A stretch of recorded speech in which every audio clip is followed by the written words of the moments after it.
Hello dear friends, आज अपन continue करेंगे peptic ulcer को। पिछली क्लास में अपन ने कहाँ तक देखा था?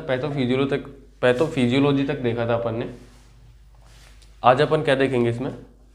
Remaining portion, diagnosis, then complication, then management.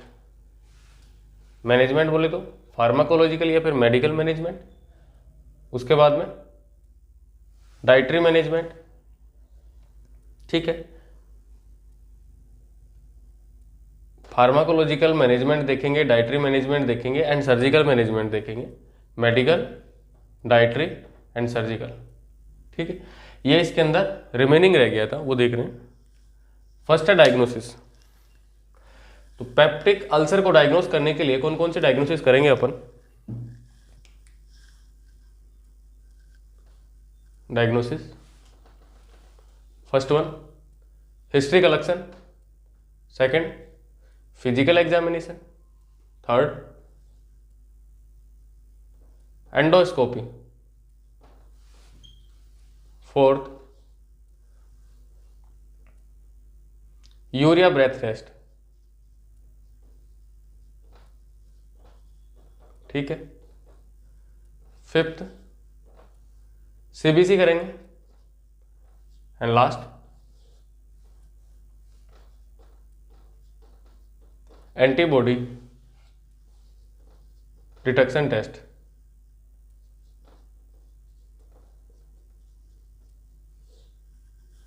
क्या क्या करेंगे? हिस्ट्री कलेक्ट करेंगे पहले, फिर फिजिकल एग्जामिनेशन करेंगे, देन एंडोस्कोपी करेंगे, उसके बाद में यूरिया ब्रेथ टेस्ट करेंगे, फिर सीबीसी और एंटीबॉडी डिटेक्शन टेस्ट। फर्स्ट है हिस्ट्री कलेक्शन। इसके बारे में आप अच्छे से जानते हो, आपने काफ़ी हिस्ट्री कलेक्ट की है पेशेंट्स की हॉस्पिटल के अंदर। लेकिन इसके रेस्पेक्ट में, डाइजेस्टिव सिस्टम के डिसऑर्डर पोर्शन के रेस्पेक्ट में अपन क्या देखें? दो यहाँ पर मेन होती है। कौन कौन सी? एक तो होती है पर्सनल हिस्ट्री, एक होती है dietary history. Personal history and dietary history, ठीक है।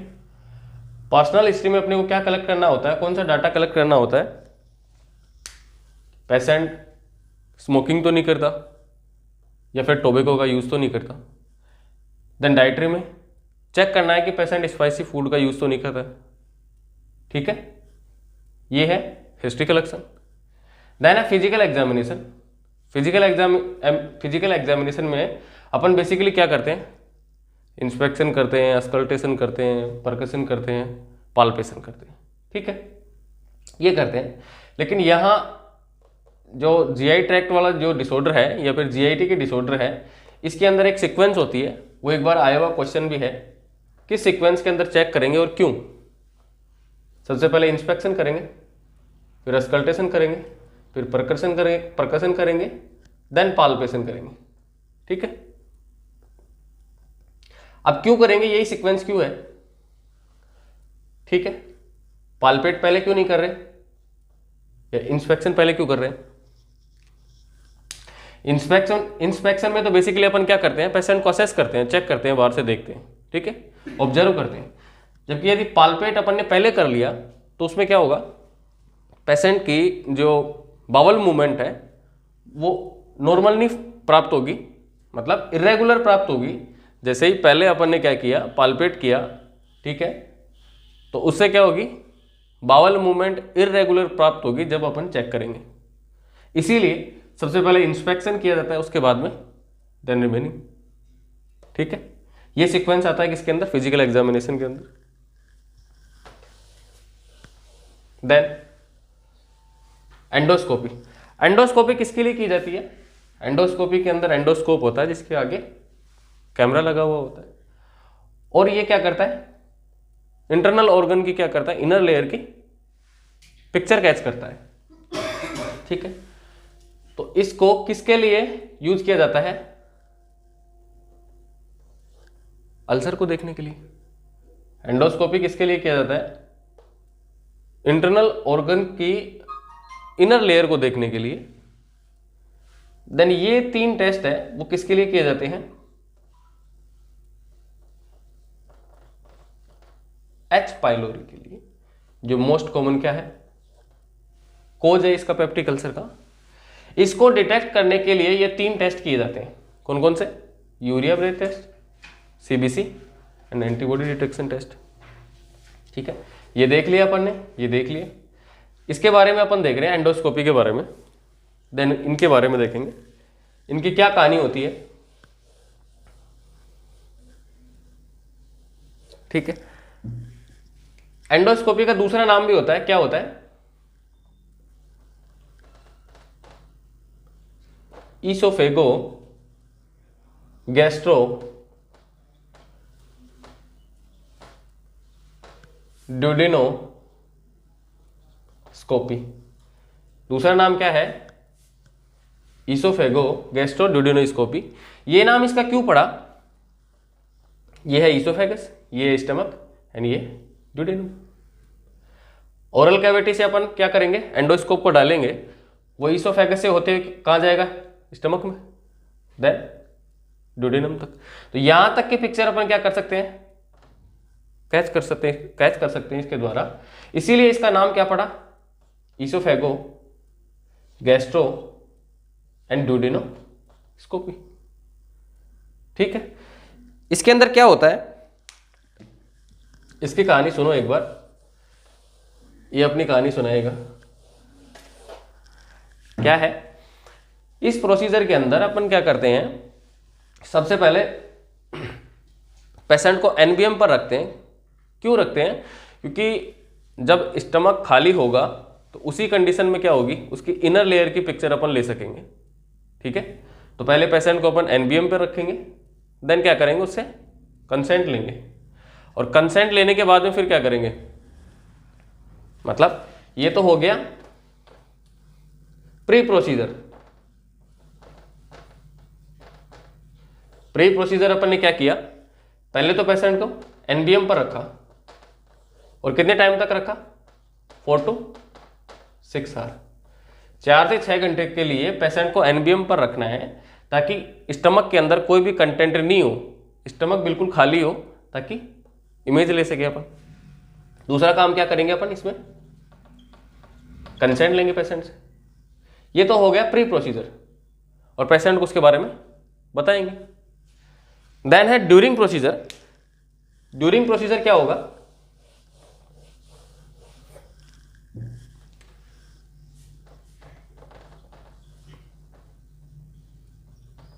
ड्यूरिंग प्रोसीजर में सबसे पहले डॉक्टर क्या करेंगे, पेशेंट को चेक करेंगे, और वो देखेंगे कि पेशेंट को एनेस्थीसिया देना है या नहीं देना। 2 कंडीशन होगी, एनेस्थीसिया वो डॉक्टर देखेंगे कि यदि एनेस्थीसिया के साथ करना है प्रोसीजर, या फिर एनेस्थीसिया के विदाउट करना है प्रोसीजर। सपोज डॉक्टर ने एनेस्थीसिया लगा दिया, क्योंकि डॉक्टर एनेस्थीसिया के साथ क्या कर रहा है, प्रोसीजर कर रहा है। एनेस्थीसिया डॉक्टर ने लगाने के बाद में क्या करना है, पोजीशन देने अपने को, और पोजीशन कौन सी होगी? Left lateral. Left lateral position ही क्यों होगी? क्योंकि स्टमक कौन सी जगह पे होता है? लेफ्ट अपर क्वाड्रेंट के अंदर।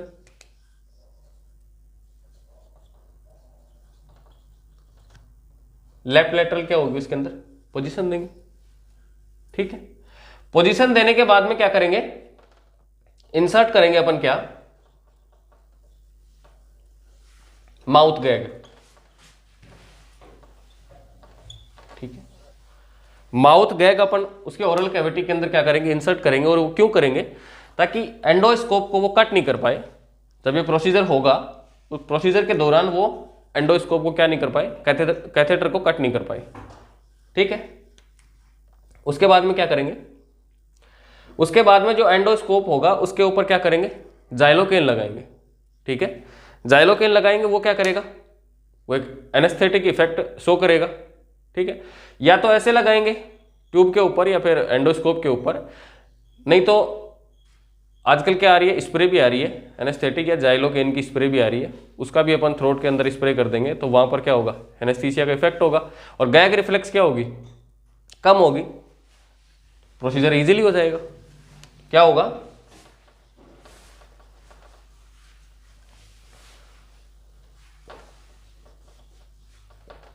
जाइलोकेन का यूज करेंगे। स्प्रे का भी यूज कर सकते हैं या फिर एंडोस्कोप के ऊपर भी अपन लगा सकते हैं। ठीक है, या तो स्प्रे का यूज कर सकते हैं या एंडोस्कोप के ऊपर लगा सकते हैं। क्यों करते हैं ये? ताकि गैग रिफ्लेक्स क्या हो सके, कम हो सके। इसके बाद में क्या होगा, फिर डॉक्टर क्या करेगा इसको, एक बार डॉक्टर ने क्या किया, ईसोफेगस तक इसको क्या कर दिया, इंसर्ट कर दिया, उसके बाद में डॉक्टर नहीं रुकने वाला, वो डायरेक्ट कहां तक डालेगा, स्टमक या फिर ड्यूडेनम तक, वहां से पिक्चर कलेक्ट करेगा। और ये प्रोसीजर कितने टाइम का होता है, अप्रोक्स 2 से 5 मिनट तक का।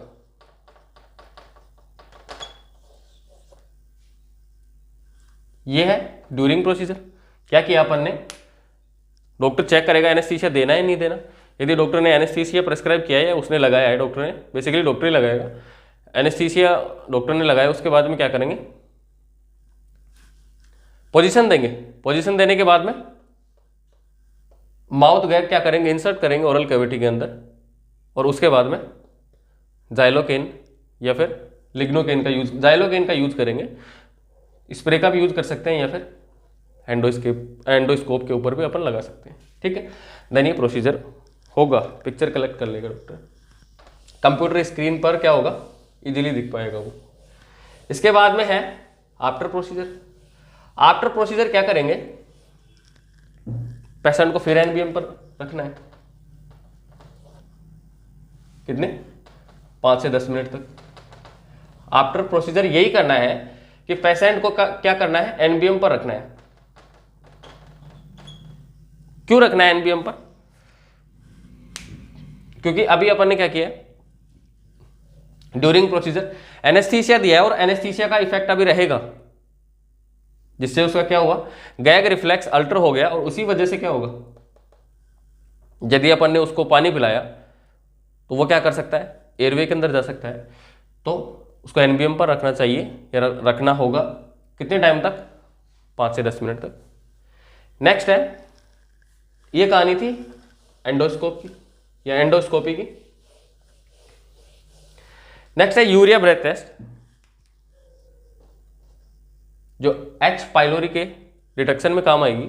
इसकी कहानी क्या है, पेशेंट को एक कैप्सूल खिलाया जाता है जिसके अंदर यूरिया होता है, और यूरिया के अंदर अपन देखते हैं जो कार्बन होता है, यहां पर वो कार्बन के आइसोटोप का यूज किया जाता है। यहां पर जो कार्बन होता है उनके आइसोटोप का यूज किया जाता है। जब वो पेशेंट उसको क्या करेगा, पेशेंट के स्टमक तक जाएगी वो कैप्सूल, तो वहां पर एच पाइलोरी बैक्टीरिया है, तो उन्होंने क्या रिलीज किया, यूरिएज एंजाइम। किसके लिए, इस यूरिया को ब्रेक डाउन करने के लिए। और यूरिया ब्रेक डाउन हुआ तो क्या निकला उससे, अमोनिया और बाइकार्बोनेट आयन। और बाइकार्बोनेट आयन किससे कलेक्ट, जीआई ट्रैक्ट में किससे, ब्लड के कॉन्टैक्ट में आएगा, तो वो H+ आयन किधर जाएगा, बाइकार्बोनेट के साथ में, तो क्या बना, कार्बोनिक एसिड। और आप जानते हैं कार्बोनिक एसिड क्या है, अनस्टेबल कंपाउंड है, तो वो पानी H2O और CO2 में टूट जाएगा।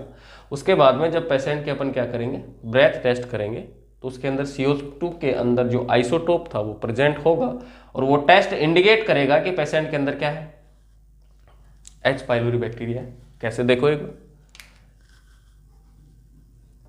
यूरिया,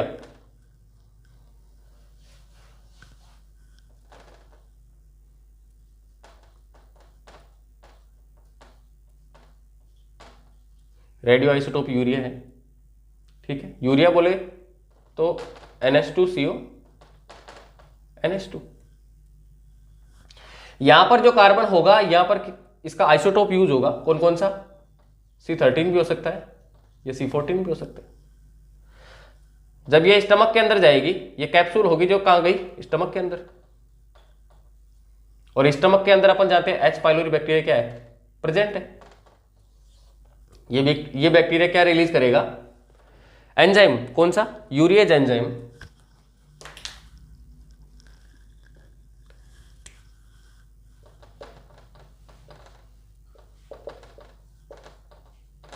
यूरिएज एंजाइम क्या करेगा, रिलीज करेगा, और यूरिएज एंजाइम इस अमोनिया को क्या करेगा, ब्रेक डाउन करेगा। कैसे करेगा, अमोनिया में प्लस में बाइकार्बोनेट आयन में। ठीक है, और ये अमोनिया है, इसका अपन क्या अपना जो आगे जीआई ट्रैक्ट है उसके अंदर डाइजेशन नहीं होगा तो ये किसके थ्रू, स्टूल के थ्रू बाहर एक्सपेल आउट हो जाएगा।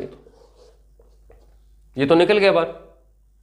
बचा बाइकार्बोनेटाइन। बाइकार्बोनेटाइन क्या हुआ, सपोज ये ब्लड के अंदर प्रेजेंट है H+ आयन, H+ आयन इसके कांटेक्ट में आएगा तो फिर क्या निर्माण होगा इसका, H2CO3,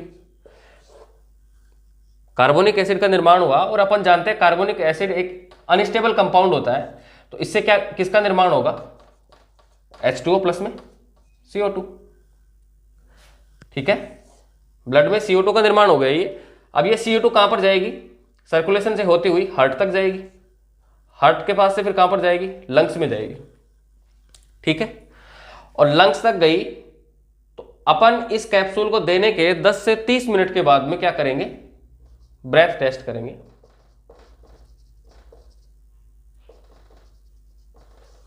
तो ब्रेथ टेस्ट में क्या प्रेजेंट होगी, कार्बन डाइऑक्साइड प्रेजेंट होगी। आपका क्वेश्चन ये होगा कि नॉर्मली भी ब्रेथ के अंदर मतलब एक्सपायरेशन करेंगे तो उस दौरान CO2 तो प्रेजेंट होती है, तो फिर उसमें और इसमें क्या फर्क हुआ, फर्क ये होगा कि यहां पर जो कार्बन होगा वो आइसोटोप होगा, कौन सा, C13 हो सकता है या C14 हो सकता है।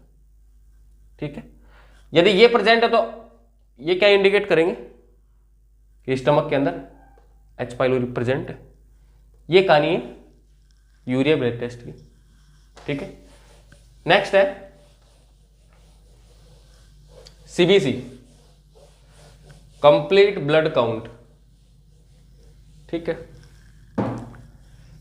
CBC में क्या देखेंगे अपन, टोटल RBC,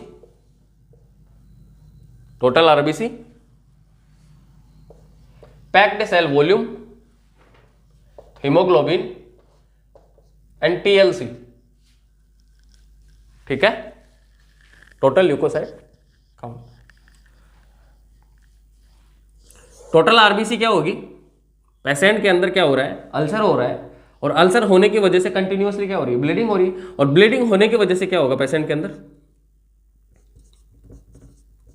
RBC क्या होगी, कमी होगी, तो TLC क्या होगी, टोटल RBC की नंबर क्या होगी, कम होगी।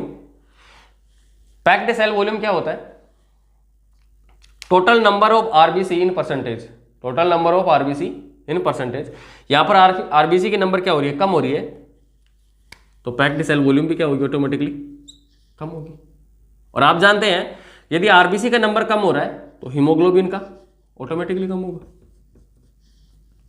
ठीक है, रिमेनिंग रहा क्या, TLC। इन्फेक्शन के केस में TLC की नंबर क्या हो रही है, इंक्रीज हो रही है। H. पाइलोरी बैक्टीरिया क्या हो रहा है, यहाँ पे इन्फेक्शन हो रहा है, और इन्फेक्शन होने की वजह से TLC क्या होगी, इंक्रीज होगी। मैं कह सकता हूं ल्यूकोसाइटोसिस होगी, मतलब WBC की नंबर ज्यादा होगी।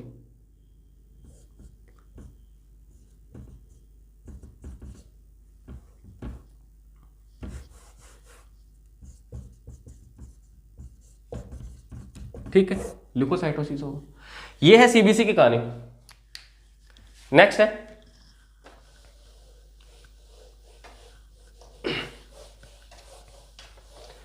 Antibody detection test. Antibody detection test वो भी किसी के लिए मतलब किसके लिए किया जाएगा, H. पाइलोरी बैक्टीरिया को डिटेक्ट करने के लिए। इसमें क्या करेंगे, IgG या IgM फॉर H. पाइलोरी। ये टेस्ट अपन क्या करेंगे, पेशेंट का ब्लड का सैंपल लेंगे या पेशेंट का ब्लड सैंपल लेंगे, उसके थ्रू अपन क्या देखेंगे, ये एंटीबॉडी क्या करेंगे, डिटेक्ट करेंगे, और उससे क्या करेंगे, H. पाइलोरी का पता करेंगे। तो अपन ने क्या देखा, डायग्नोसिस। तो क्वेश्चन ये आता है कि पेप्टिक अल्सर का कंफर्मेटरी डायग्नोसिस क्या होता है। पेप्टिक अल्सर का कंफर्मेटरी डायग्नोसिस क्या होगा, एंडोस्कोपी। नेक्स्ट क्वेश्चन ये आता है कि H. पाइलोरी बैक्टीरिया का कंफर्मेटरी डायग्नोसिस क्या होगा, ये होगा एंटीबॉडी डिटेक्शन टेस्ट। दोनों हो गए, ठीक है। नेक्स्ट इसके बाद में है कॉम्प्लिकेशन। यदि पेप्टिक अल्सर को ट्रीट नहीं किया तो क्या क्या कॉम्प्लिकेशन होंगे, बेसिकली 3 कॉम्प्लिकेशन हो सकते हैं। फर्स्ट वन,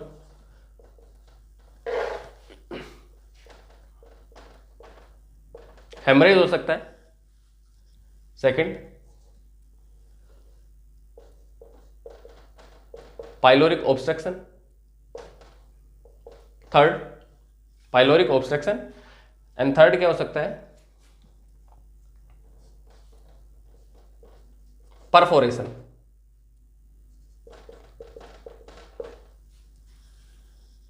क्या हो सकता है? हेमरेज हो सकता है, पाइलोरिक ऑब्स्ट्रक्शन हो सकता है, या फिर परफोरेशन हो सकता है।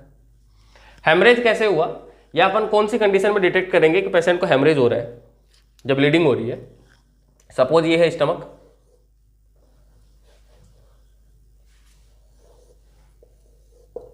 ठीक है, ये है स्टमक की 4 लेयर, यहां पे है पेशेंट की क्या? अल्सर, ठीक है। पेशेंट की इनर लेयर पे क्या है, मतलब स्टमक की इनर लेयर पे क्या है? अल्सर है, ठीक है। और अल्सर होने की वजह से क्या होगा? ब्लड भी निकलेगा। अल्सर है यहां पे, तो यहां पर ब्लीडिंग भी होगी, और जब पेशेंट वोमिटिंग करेगा तो उसके अंदर क्या आएगा? ब्लड आएगा। तो ये कंडीशन कौन सी होगी? हेमरेज। जब वोमिटिंग के अंदर क्या हो रहा है? हेमेटोमेसिस हो रहा है। क्या हो रहा है? हेमेटोमेसिस हो रहा है पेशेंट को, तो वो इंडिकेट कर रहा है कि पेशेंट के हेमरेज हो रही है या ब्लीडिंग हो रही है। क्या होगा?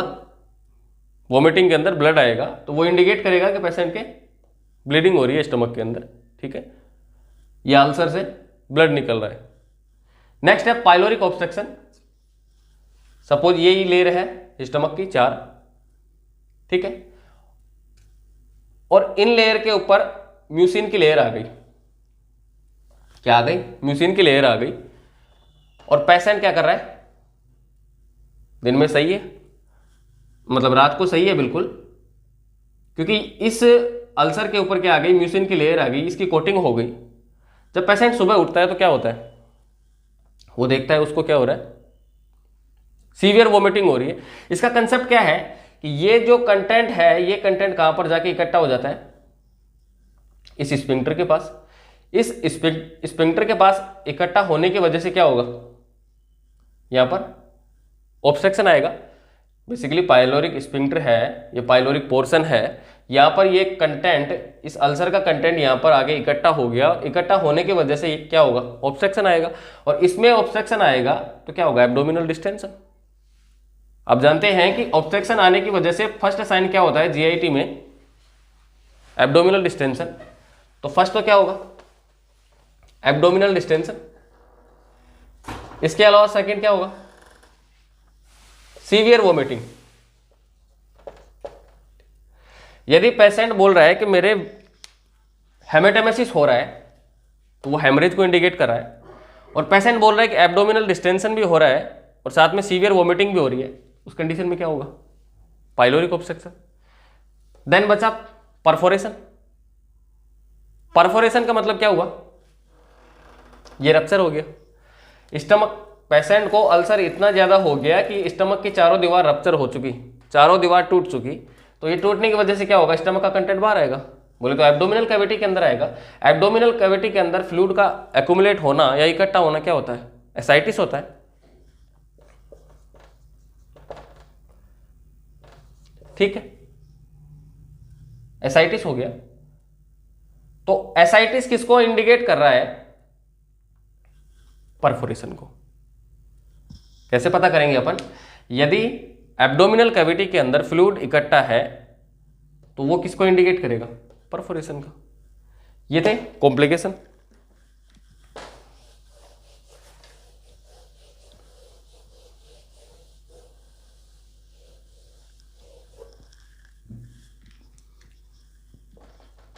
नेक्स्ट है मैनेजमेंट। मैनेजमेंट के अंदर 4 पॉइंट है। First one, avoid the gastric irritant. Gastric irritant को क्या करना है? अवॉइड करना है। एक बार ये कंसेप्ट देखें आप, किस वजह से हो रहा है? यहां पर H पाइलोरी का इंफेक्शन हो रहा है, प्लस में HCl की मात्रा क्या हो रही है? इंक्रीज हो रही है। इन दो कारणों की वजह से, मेजर ये 2 कोज है, इनकी वजह से क्या होगा? पेप्टिक अल्सर हो रहा है। तो ये बढ़ किसकी वजह से, ये इंक्रीज किसकी वजह से हो रहे हैं ज़्यादा, गैस्ट्रिक इरिटेंट की वजह से। तो सबसे पहले अपन को क्या करना है, गैस्ट्रिक इरिटेंट को हटाना है, ठीक है। और गैस्ट्रिक इरिटेंट क्या होते हैं ये अपन ने पिछली क्लास में देखा था। देन नेक्स्ट काम क्या होगा कि एच पाइलोरी को अपने को क्या मारना है और HCl की मात्रा को क्या करनी है, कम करनी है। देन क्या करेंगे अपन, फार्माकोलॉजिकल या फिर मेडिकल मैनेजमेंट। मेडिकल मैनेजमेंट में इसको तो मारना है और इसकी HCl की मात्रा क्या करनी है, कम करनी है। देन यहां पे H पाइलोरी खत्म हो गया और HCl की मात्रा कम हो गई, लेकिन घाव तो अभी भी है, अल्सर तो अभी भी है, तो उसको हील करने के लिए क्या करेंगे अपन, डाइटरी मैनेजमेंट करेंगे। क्या करेंगे, डाइटरी मैनेजमेंट करेंगे। और सपोज इनमें से कोई भी कोज नहीं है पेशेंट के, गैस्ट्रिक इरिटेंट का भी यूज नहीं कर रहा पेशेंट, या फिर इसका भी इन्फेक्शन नहीं है, या फिर ये HCl का कोज भी नहीं है, इनमें से कोई भी कोज नहीं है, तो ये स्ट्रेस की वजह से भी हो सकता है। तो स्ट्रेस को मैनेज करने के लिए अपन क्या देंगे, साइकोथेरेपी देंगे एंड एंटी डिप्रेसेंट देंगे। तो सबसे पहले avoid the gastric irritant. Second क्या करेंगे, मेडिकल मैनेजमेंट। मेडिकल मैनेजमेंट में अपने को H पाइलोरी क्या करना है, खत्म करना है, इसको मारना है। तो इसके लिए कौन कौन से एंटीबायोटिक देंगे, अमोक्सिसिलिन,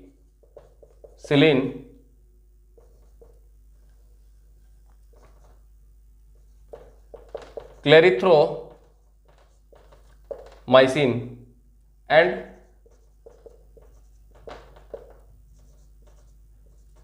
मेट्रोनिडाजोल। ये अपन एंटीबायोटिक किसको देंगे, डॉक्टर एंटीबायोटिक ये प्रिस्क्राइब करेगा इस कंडीशन के अंदर, इसको डिस्ट्रॉय करने के लिए। नेक्स्ट HCl की मात्रा अपने को क्या करनी है, कम करनी है।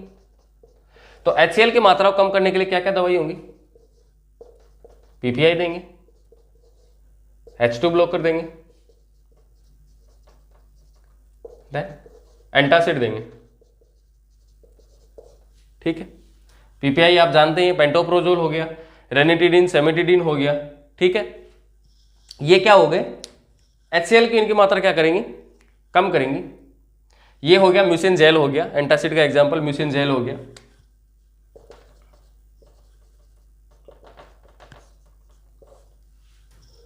ठीक है। क्या किया अपन ने फार्माकोलॉजिकल मैनेजमेंट में सबसे पहले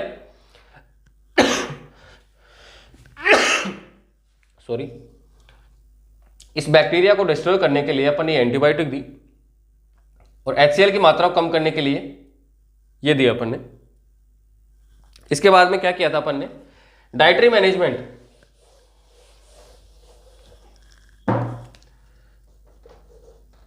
डाइटरी मैनेजमेंट में क्या करना अपने को, carbohydrate, fat, protein, high carbohydrate diet देंगे अपन, हाई प्रोटीन डाइट देंगे अपन, जबकि लो फैट डाइट देंगे, ठीक है। ऐसा क्यों कर रहे हैं अपन, क्योंकि इसको डाइजेस्ट करने के लिए, बेसिकली इसका डाइजेशन तो आगे होता है, इसको डाइजेस्ट करने के लिए स्टमक को काम करना पड़ेगा। ये एक लार्ज पार्टिकल है, इसको ज़्यादा जोर आएगा या फिर मतलब एनर्जी ज़्यादा कंज्यूम होगी, तो इसको क्या करेंगे, लो फैट डाइट देंगे। प्रोटीन, हाई प्रोटीन डाइट क्यों देंगे, और इसमें बेसिकली क्या करेंगे, हाई प्रोटीन डाइट देंगे और इसमें बेसिकली करेंगे कोल्ड मिल्क, इसका यूज करेंगे। ये कोल्ड है तो ये आइस एप्लीकेशन का काम करेगा अल्सर पे जाके, और इसके अंदर प्रोटीन भी प्रेजेंट होगी। तो डाइटरी मैनेजमेंट में, और no spicy food, spicy food का यूज नहीं करना। क्या किया अपन ने, हाई कार्बोहाइड्रेट डाइट देंगे, हाई प्रोटीन डाइट देंगे, लो फैट डाइट देंगे, क्यों देंगे और ये क्यों देंगे, देन नो स्पाइसी डाइट देंगे। इसके अलावा फोर्थ है, यदि पेशेंट के स्ट्रेस की वजह से क्या हो रहा है, पेप्टिक अल्सर हो रहा है, तो उसके अंदर क्या करेंगे, साइकोथेरेपी देंगे,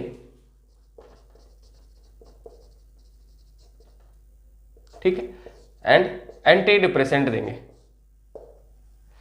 ये है मैनेजमेंट। देन है सर्जिकल मैनेजमेंट। डाइटरी मैनेजमेंट के बाद में मेडिकल मैनेजमेंट हो गया, डाइटरी मैनेजमेंट हो गया, देन है सर्जिकल मैनेजमेंट। सर्जिकल मैनेजमेंट में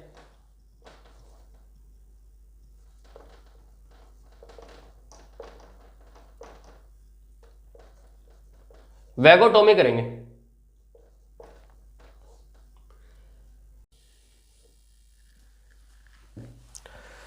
नेक्स्ट है वैगोटोमी। वैगोटोमी के अंदर क्या करना है, सपोज ये स्टमक है, स्टमक को कौन सी नर्व सप्लाई करती है, ये नर्व सप्लाई किसके द्वारा होती है, वेगस नर्व के द्वारा, ठीक है। अब वेगस नर्व क्या करती है, पैराइटल सेल को स्टिमुलेट करती है। वेगस नर्व पैराइटल सेल को क्या करेगी, स्टिमुलेट करेगी, और उसको स्टिमुलेट करने से क्या होगा, HCl का सिक्रेशन ज्यादा होगा। जब HCl का सिक्रेशन ज्यादा होगा तो वो क्या कॉज करेगा, अल्सर, ठीक है। तो इसके अंदर क्या करेंगे, इस वेगस नर्व की कुछ ब्रांचों को क्या कर देते हैं, बांध देते हैं वैगोटोमी के अंदर, ठीक है। वैगोटोमी के अंदर क्या करेंगे, वेगस नर्व की कुछ ब्रांचेज को बांध दिया जाता है ताकि क्या हो, स्टिमुलेशन कम हो सके। पैराइटल सेल कम स्टिमुलेट होगी तो HCl का सिक्रेशन क्या होगा, कम होगा, इसका निर्माण कम होगा, ये कम होगा तो इसकी संभावना कम होगी। नेक्स्ट है इसके बाद में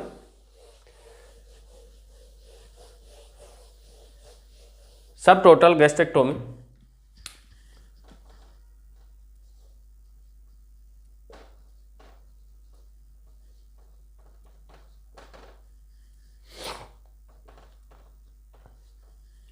मतलब सपोज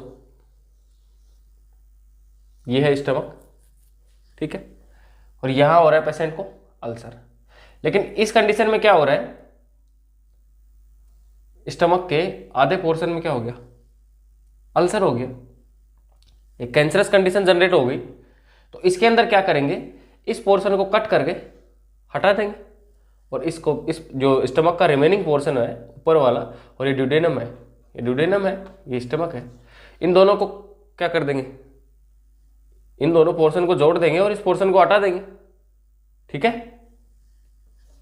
ये इसके अंदर किया जाएगा सब टोटल गैस्ट्रेक्टोमी के अंदर, ठीक है। इससे पहले कुछ वर्ड है,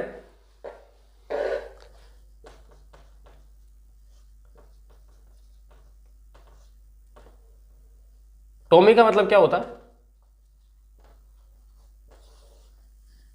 ओपनिंग करना। टोमी वर्ड का मतलब होता है ओपनिंग करना, और एक्टोमी वर्ड का क्या मतलब होता है, कट करके रिमूव कर देना। और एक होता है स्टोमी, जिसका क्या होता है, दो ऑर्गन्स के अंदर क्या करनी है, ओपनिंग बनानी है। सपोज ये दो ऑर्गन है, इनके अंदर क्या किया, ओपनिंग बना दी, ये क्या हो गया, स्टोमी। टोमी मतलब ओपनिंग करना, एक्टोमी मतलब क्या करना, कट और रिमूव, एंड स्टोमी का मतलब क्या हो गया, दो ऑर्गन्स के मध्य ओपनिंग बनाना। दो प्रकार का होता है ये सब टोटल गैस्ट्रेक्टोमी, दो प्रकार का होता है, कौन कौन सा, दो प्रोसीजर होते हैं, फर्स्ट एंड सेकंड, जिसमें फर्स्ट है बिलोर्थ फर्स्ट एंड सेकंड है बिलोर्थ सेकंड। सब टोटल गैस्ट्रेक्टोमी के अंदर दो प्रोसीजर होते हैं, एक तो बिलोर्थ फर्स्ट, एक का नाम है बिलोर्थ फर्स्ट, दूसरा का नाम है बिलोर्थ सेकंड। क्या होते हैं ये है स्टमक, ये है, ठीक है, ड्यूडेनम। आधे पोर्शन के अंदर क्या हो रहा है, अल्सर हो रहा है, इस पोर्शन को अपने क्या करना है, हटाना है, और इसको क्या करना है, कनेक्ट करना है। तो एक पोर्शन तो ये बचा है स्टमक का, और नीचे बचा क्या, ड्यूडेनम। इसका दूसरा नाम क्या बोल सकता हूं मैं, गैस्ट्रो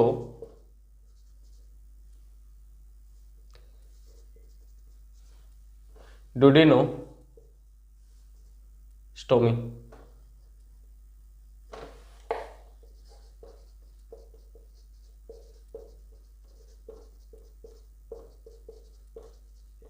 ठीक है, गैस्ट्रो ड्यूडेनोस्टोमी मतलब क्या किया इसने, इस पोर्शन को कट करके हटा दिया और स्टमक का रिमेनिंग जो ऊपर वाला पोर्शन है उसको किससे कनेक्ट कर दिया, ड्यूडेनम से। यही कंडीशन सेम कैसे हो सकती है, इसके बाद में क्या है, स्मॉल इंटेस्टाइन में जेजुनम, जेजुनम से इस पोर्शन को कनेक्ट कर दिया, कैसे दिखा गया ये पोर्शन,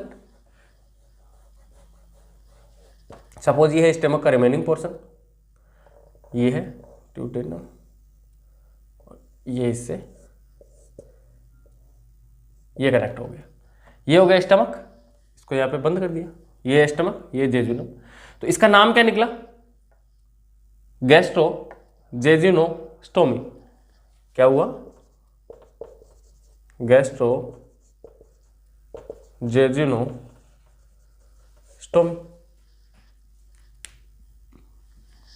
सब टोटल गैस्ट्रेक्टोमी के अंदर स्टमक के आधे पोर्शन को हटाना है, जिसमें दो प्रोसीजर हैं, कौन कौन से, एक तो बिलोर्थ फर्स्ट, एक बिलोर्थ सेकंड। बिलोर्थ फर्स्ट में क्या हो गया, दूसरा नाम क्या है इसका, गैस्ट्रोड्यूडेनोस्टोमी, एंड बिलोर्थ सेकंड का दूसरा नाम क्या हो गया, गैस्ट्रोजेजुनोस्टोमी। अब इसके अलावा क्या हो गया, सपोज पूरा स्टमक क्या हो गया, पूरा स्टमक के अंदर कैंसरस कंडीशन हो गई या अल्सर हो गया, तो उसके लिए क्या करेंगे, कौन सा सर्जिकल मैनेजमेंट करेंगे, उसके लिए होगा टोटल